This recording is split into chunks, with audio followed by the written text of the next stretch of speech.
अस्सलामुअलैकुम वरहमतुल्लाहि वबरकातुहू। मुहतरम सामीन किराम, उम्मीद है आप सब खैर वाफ़ियत से होंगे।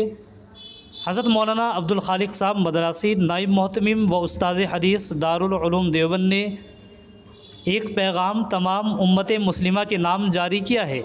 वो पैगाम यह है, फाग के दिन अपने करीब की मसाजिद में अदा करें नमाज जुमा। दारुल उलूम देवबंद के कायम मकाम मोहतमिम मौलाना अब्दुल खालिक मदरासी की अपील। सामिन कराम, पूरी ख़बर से हम आपको आगाह करते हैं। आप सबसे गुजारिश है कि आप वीडियो को मुकम्मल समाअत फरमाएँ, चैनल को सब्सक्राइब भी कर लें, वीडियो को लाइक और शेयर भी कर दीजिएगा। रमज़ानुल मुबारक का दूसरा जुमा और फाग एक साथ 14 मार्च को है।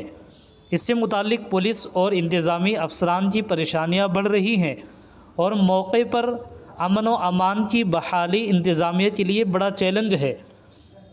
इस सिलसिले में दारुल उलूम के कायम मकाम मोहतमिम मौलाना अब्दुल खालिक मदरासी ने मुस्लिम समाज से भाईचारा बरकरार रखने की अपील की है। मौलाना अब्दुल खालिक मदरासी ने आज मुस्लिम समाज से अपील करते हुए कहा कि बाहमी हम आहंगी और भाईचारा इस मुल्क की पहचानदही है।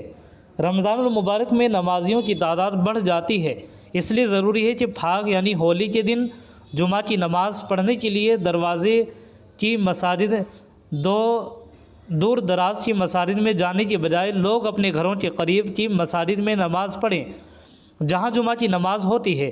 सड़कों पर बिला ज़रूरत न घूमें और अपने घर जाकर अल्लाह की इबादत करें। मौलाना मदरासी ने कहा कि रमज़ानुल मुबारक अल्लाह की खुशनुदी हासिल करने का महीना है, इसलिए इस महीने में ज़्यादा से ज़्यादा वक्त अल्लाह की इबादत में गुजारें, नमाज़ पढ़ें और इबादत करने के साथ कुरान पाक की तिलावत करें।